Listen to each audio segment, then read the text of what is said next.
Love is waiting for you, my baby, my darling, and all my love is waiting for you. What y'all know about that, El DeBarge family, DeBarge and all of that? What y'all know about that? It's your man Rico. I'm outside and finally got up to some weather that works best with my Aquarius. You hear me? I can't stand chilly. I don't like cool. I don't like, I tend to come alive when the sun comes out. You hear me? So, it's your man Rico the Opinionist. You know, like, share, and subscribe to this Facebook page as well as my YouTube channel, Rico the Opinionist. For those of you who are subscribing, I thank you so much. Because we're going to make it there. That 1,500 goal, we're going to make it. And I guess that's dependent upon the material that I deliver to you. And because all I do, I just share thoughts. And I think when we get to a particular milestone, I'm going to have another live where we can talk to each other, you know, face to face. Or at least, you know, hit that StreamYard line and we can talk that way. But during this lunchtime, chat and chew, you go ahead. You don't have to put your books down or anything. Just go ahead and continue to chew and I'll chat. And thank you for joining me for this lunchtime chat and chew with Rico. All right, so I just have two quick topics that's weighing on my mind. And the first one is, I know if you have to be living under a rock to know what's going on. I've been paying attention to the news. They're still going after Donald Trump. And you know, I am entertained and as well as educated by Donald Trump's participation in politics. Because when he entered politics, if y'all never understood what hypocrisy and two-face look like, not him, but the folks who claim to be his friends, then all of a sudden, the world want to tell us, point out who or what a racist is. As if Bill Clinton never existed, as if Joe Biden never existed, as if Hillary Clinton never existed, Ronald Reagan. I mean, we had 45 of the 45 of the presidents. All of a sudden, this white man is the racist. Well, I tell you. But what's most interesting is that how black people just bit that hook. Donald Trump is a racist. Donald Trump hates black people. Donald Trump. As if, let's say, I'm not defending whether or not that's true or not untrue. I'm just saying as if he's the only white person that's ever hated black people. That's what I didn't understand. And so, when he ran and he won, using his own strategies, y'all can define it however you want to. He's doing this. He's calling to his base. He's doing this. He's virtue signaling. Well, every candidate plays to their base. And if you can get your base out to vote for you, well, hell, sometimes it winds up in victory. So he got his base riled up. And then we tried to paint the picture that his base is mainly a bunch of uneducated, sweet tea sipping, snack tooth, barefoot, backwoods Barbie, you know, country redneck, Appalachian white folks. And that's totally untrue. His base is just as diverse as the any other base, right? And then we tend to be so alarmed when we saw there were black folks who shared in his economic platform of many. All of a sudden, the black community was told to ostracize those blacks. But somehow they never ostracized the blacks who create music and movies that destroy us and make us look crazy and threaten our lives and say that our women need to be hoes and bitches and prostitutes. But we're never told to ostracize that group of blacks. Just the blacks who decide to exercise their God-given right to vote and for whomever they want to. So, and when he became president, hey, a lot of people want to tell the truth. A lot of cool stuff happened. The country was moving forward. It was the economy. That's what everyone's issue is, economy, right? Who's this? Udonis said, what's up, man? Economy, people working, gas prices were low, and people getting that money, and especially, including black folks. But due to the fact that we were given this script, the only saviors of black folks is Democrats. Not Green Party, not other independent party, not Republicans, but Democrats. And it seems like we do the worst under them. Let's go look at the history. Now we get a lot of inspiration. We're inspired by the symbolic figures that the Democratic Party puts before us, like Barack Obama, Michelle Obama. Those are symbolic figures. But mature people, mature grown-ups who understand politics, it's not about personality, it's about performance and production. And y'all are lying if you're going to say that there was no profitability as relates to black folks when Donald Trump was president. And so, what I learned from him being president or him just being a part of, is that Donald Trump was a disruptor. It wasn't disruptive of any racial harmony, because there was no more racial harmony than before he got here. Because, people were divided, if you want to call it. When Barack Obama and Bill Clinton were presidents. George Bush and George Sr., George W. Ronald Reagan, still the same divided. And so I think as the black community, we have to mature economically and politically. Has nothing to do with personality, but more about production. But I think if you're a black Democrat, you kind of like the performance of it all. Who can tell great speeches and articulate and can speak to the world. But then you get nothing. Then you get somebody like a Donald Trump, who, he wasn't a great orator. He was a businessman, a CEO, a boss. So he came from that world. You're fired. You're fired. No, that's not good enough. You're fired. That's where he comes from. And we always say in our own private circles, and even some of our economics classes in college and high school, that America is a business. And he ran the country like a business. And the countries all over the world understood. Don't come in here playing with that dude. We didn't have any wars. None of that was going on. Now, this is not a promo for Donald Trump. But I don't hate the guy. So I don't have anything ugly to say about him because I'm black. I have to automatically have something ugly to say about Donald Trump. But it's interesting that those of you who want people like me to say ugly things and hateful things about Donald Trump, you won't open your mouth about none of the actual racism that comes from the Joe Biden administration, from Joe Biden himself. So, when I said I was educated on some things when he was president, when he was president, why was this particular white man such a threat to... See, black people don't even count. I don't even know why we're throwing ourselves in these situations that have nothing to do with us. I was checking out how the elite whites were behaving towards Trump. They did not want him in that circle. Not because they didn't think he was mature enough or political enough. I think his very own naivete about what's really going on, they didn't want him to get in there, because when he got in there, he started exposing some things. They didn't want him part of that. And these were not just Republicans. These were Democrats, because Democrats are also a part of the good old boy, good old girl network when it comes to who polices this country. And who mainly try to keep black folks out of the loop. It's Republicans and Democrats. So to make Donald Trump the face of what's wrong with America, you're being disingenuous at best. So now, they came with the left-wing media, CNN, and all of the LA Times, all of the newspapers, all that they own, went full-fledged attack mode on this guy. Anything he said, if he says, achoo, you see how racist that sneeze sound? Oh, he's racist. He hates blacks. He hates gays. He hates everybody, blah, blah, blah. But Joe Biden has actually said racist things to blacks and then put together racist policy that destroyed black families. And I can't get CNN. I can't get black hip hop radio, black talk radio, nobody to acknowledge it. That's why it's almost like you can't take black people seriously when it comes to politics.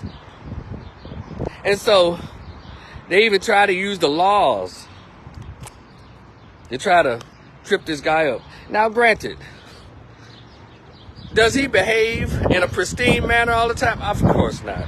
That's what's the entertaining part about it. But can he get the job done? I think he can. If those who don't want him in the club will stop interfering with him and stop sicking the media on him. Yeah, he does things to get media attention, but it's interesting. All the good things that he did when he was president, all of a sudden, if it were not some small blog or some small newspaper somewhere that talked about it, the major networks, including the masses of blacks, would not talk about it. And that's where the disingenuous part comes in as well. But in it, Joe Biden lies. And everything he does, all of a sudden, y'all start speaking the tongue about this racist octogenarian. But it's amazing how we can see one white guy is racist and the other one who is actually racist as, well, just wait a minute, hold on, just wait and see what he's going to do. And so then now, they've tried everything. He had files in his place, but also Joe Biden had files too. But nobody really talking about it. Pence had files, everybody had files, but how did he have files in his home? All the presidents, by the way, in case you don't know history, all the presidents have taken some files home. But due to the fact they don't want this guy in office makes me more intrigued. Like, what is it why they don't want him running the country again?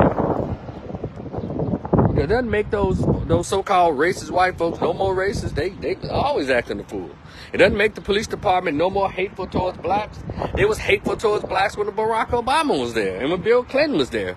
So you can't say because of Donald Trump. So what is it about the white elite, the people who run this thing? What is it about them that they don't want Donald Trump in the seat as president?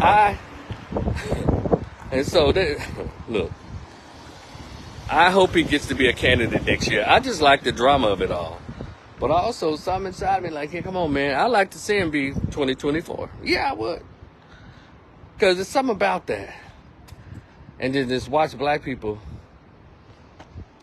kind of get activated. To try to do something for black folks. They had, when he was president, you couldn't keep a Negro mouth closed. As soon as you get a Democrat in office, you don't even know if black people are dead or just asleep. And it's some blacks have just literally fallen asleep since the first day that Kamala Harris and Jim Crow Joe were elected. Blacks just fell asleep. That's how we treat the Democratic candidates. Even if you're the mayor of your city, city councilman, state representative, blacks just vote these Democrats in, whether they're black or white, and don't say a word. But soon as a Republican's coming, all of a sudden these Negroes get activated. Y'all tell me something about that mental health, that kind of behavior. What is that? You're supposed to be active with whoever the mayor is, whoever your city councilman is, whoever the school board is. But blacks only seem to be activated when it's a Republican or an independent or a Green Party. But they're trained like the Pavlovian dog. When there is a Democrat in the race, all of a sudden they get quiet. They don't ask any pertinent questions. They just assume this because this person's running as a Democrat, they're going to get their needs met. And it has yet to happen. But when there's a Republican, they got so much to say. And not really the right thing. They'll even go in and ask for tangibles, even when there's Republicans. It's just something. Black Americans seem to be kind of immature when it comes to politics. And so, now with Donald Trump, they tried everything. They're blaming him from January 6th. What is it? They're blaming him for, what's up, big bro? They're blaming him for January 6th. But they don't ever want to admit that even with the Charlottesville, there was some Antifa white folks out there starting shit. Did y'all know people have the right to protest once they get a permit from the city? But somehow, if it's somebody that y'all don't like, a group of white folks or others that y'all don't care for, y'all just throw that right out of the doggone window. Yeah, and I saw the video just like y'all did. That's Charlottesville. Those anti-tiki torches started to fight with them. But then y'all said they came up there yelling racial epithets, so what? They signed the paperwork to have their right to protest. And it's not just for people who you agree with, it's also for people who you don't agree with. Then they want to blame it for January 6th. He said, go up there and get your constitutional rights. And then you had those Antifa agitators. There was the people in the crowd. When I saw that, I said, wait a minute now. Y'all know this is a big setup. This is the same country that can send drones over and murder prime ministers of other countries. And this happened in D.C., right up the street from the National Guard. So all of a sudden, y'all just believe that they let those few people get in there. It seemed like nobody even at work that day. It's the most amazing thing to see. All of a sudden, y'all let these group of folks just come in there, and all of a sudden shooting and all that. And you got the National Guard in Washington, D.C. right up the street. You got where was the D.C. police? Y'all don't ask those questions. Y'all so busy blinded by, well, Donald Trump told them to do it. So they try to indict everybody now. You know, it is what it is. Should have had your ass down there. So now, since he beat all of those charges, come on, Teflon Don. Now they want to talk about him trying to hush up the porn star prostitute. I said, you know what? That's the luckiest porn star prostitute I've ever heard in my life. Because usually when white women are threatening powerful men, they don't usually breathe that long. I'm just saying. You know, damn, how come Marilyn Monroe? Well, anyway, let me move on. But Stormy Daniels can still be around here. Is that her name? Anyway, you gonna accept the money, then snitch? Man. But you know, black folk don't we hate snitches? But somehow women get to snitch and still keep on breathing. However, you know, I'm not advocating anything. I'm telling y'all history. Look at the history of things. You know. And so then people anticipate that he gets arrested. He even sent the little black liberal DA in New York out there to get him. Then all of a sudden now, the arrest has been called off. And still, I am intrigued. What is it about Donald J. Trump that this country, that the particular small group of elite don't want him to be president? Because I'm actually looking forward to 2024, and I hope he gets to get on the ballot. Even if he doesn't win, I just want him to be in it for the drama of it. Because they do not want this guy, you know. And then I also hope that, you know, 17% of African Americans, men, and there were some women that voted for Donald Trump. I hope that number increases to 34%. No, go up a little further. 45%. Hope it goes up. That's to show the Democratic Party and other parties that the black vote is not automatically your vote. I enjoy watching the numbers or the statistics, the spreadsheets that show how African Americans slowly but surely are leaving the Democratic plantation. I enjoy those reports, and I want that to continue. Continue to leave the Democratic plantation. You know, it doesn't necessarily mean to go Republican. There's nothing wrong with that, because all parties, for anybody who wants to join any party, even independent, Green Party, Mud Party, Balloon Party, whatever. As long as you get off that Democratic plantation. Because you got Democrats. They all say, what about judges? Well, you got a new judge up there. Ketanji Brown Jackson, that Supreme Court judge, she didn't even know how to define a woman. So much for Democratic judges, huh? And then they all want to talk about how she went against this black group who was suing this corporation, class action lawsuit for mistreatment or maltreatment on the job. She went against their lawsuit. I can't remember the company right now, but you can go just do the research. You can Google it. But as long as they're Democrats, you don't care what kind of flaws they have. But if they're Republican, that's fine, everyone. And I'm not saying all Republicans are awesome. Trust me. And all conservatives are the coolest, because they're not. I can name some few that I don't trust at all. Quite a few of them. Most of them, the young ones and the old ones.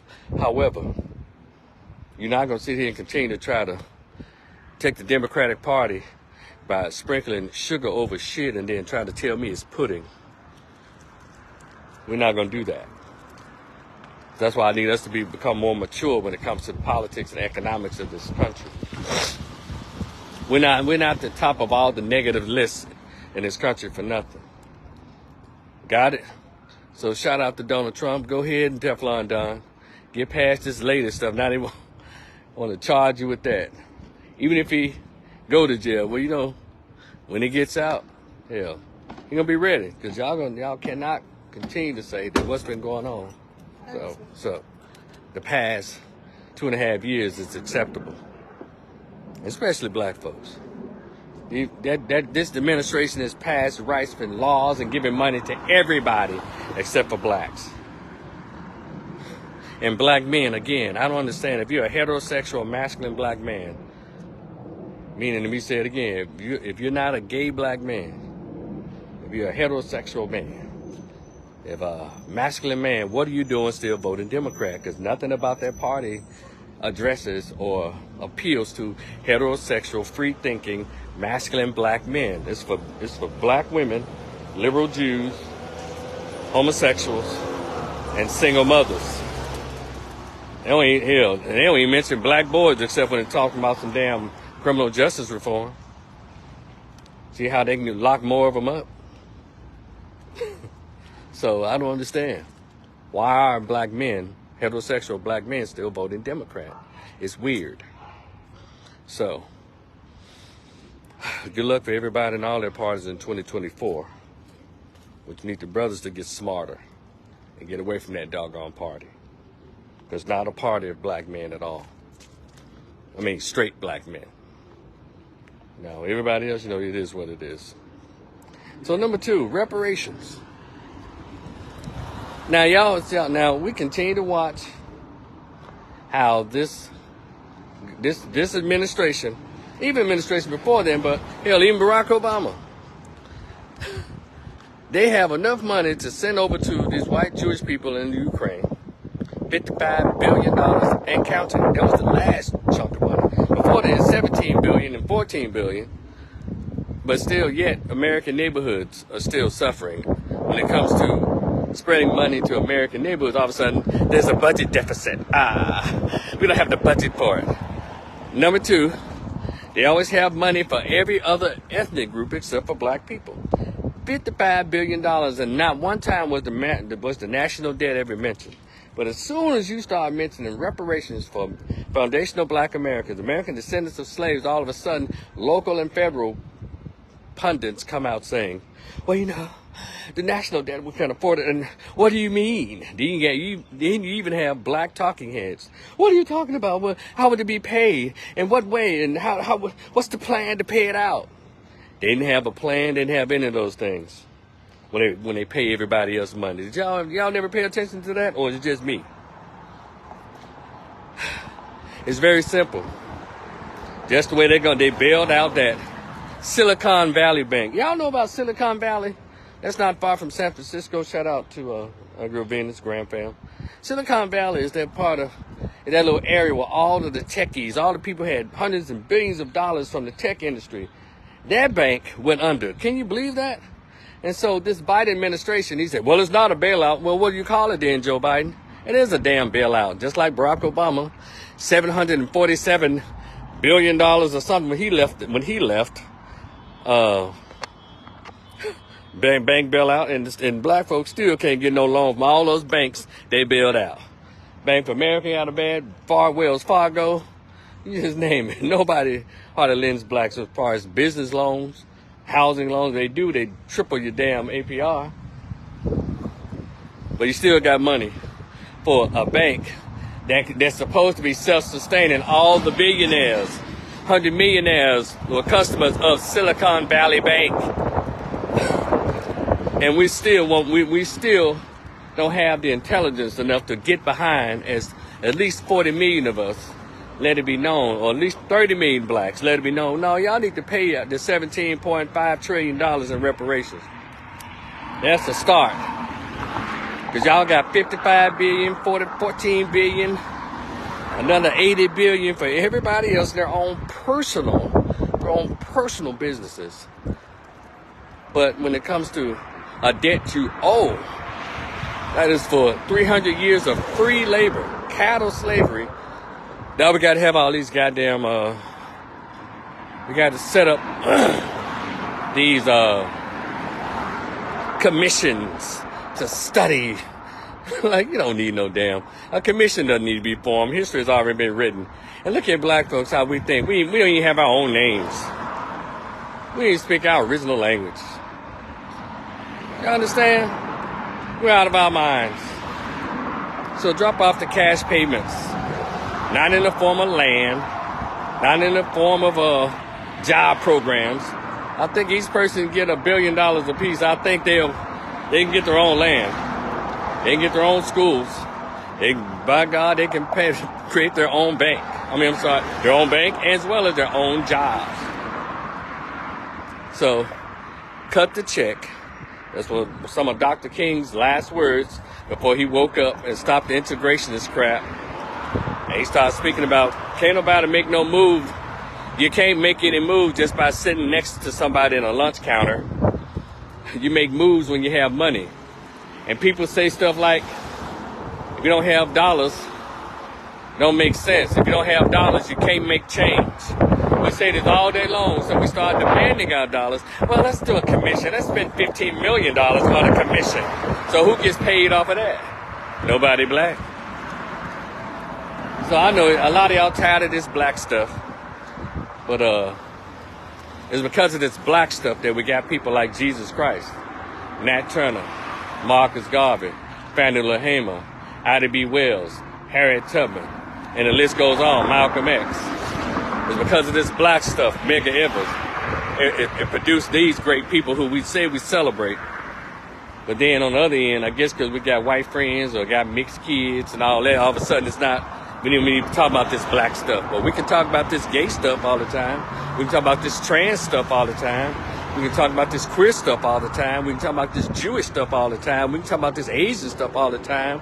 We can talk about everybody else stuff all the time, but we don't want to talk about this black stuff all the time. Get out of here. It's weird. Anyway, my lunchtime chat is over. While you're at it, check out my book, my PDF. It's called The Greatest Pain Ever Felt, Conversation with the Absent Biological Father Who Never Wanted to Be Found. It basically talks about when I accidentally found out who my biological father was, actual biological father was. It's only $10. Cash App your boy, $ Rico the Opinionist. PayPal, the same thing, Rico the Opinionist. If you happen to cash app me the $10, please leave me an email address where I can send it to you. Email it to you directly. And if you happen to get it, because it's in a PDF format. So if you happen to get it, please and read it. Let me know what you think about it. I'm going to enjoy the rest of the day. I think my client will be in a few minutes. I got another client, a few more clients coming in today. So I thought I'd take my lunch break and talk to you. Like, share, and subscribe. Those of you who subscribe to my YouTube channel, I really appreciate it again. Continue to subscribe, continue to share. There's a lot of stuff on there that y'all probably didn't know I had opinions on. So go through the channel. Check out some things. I'll talk to y'all later. Be cool. Peace. Hold on a second. Sun is in my eyes.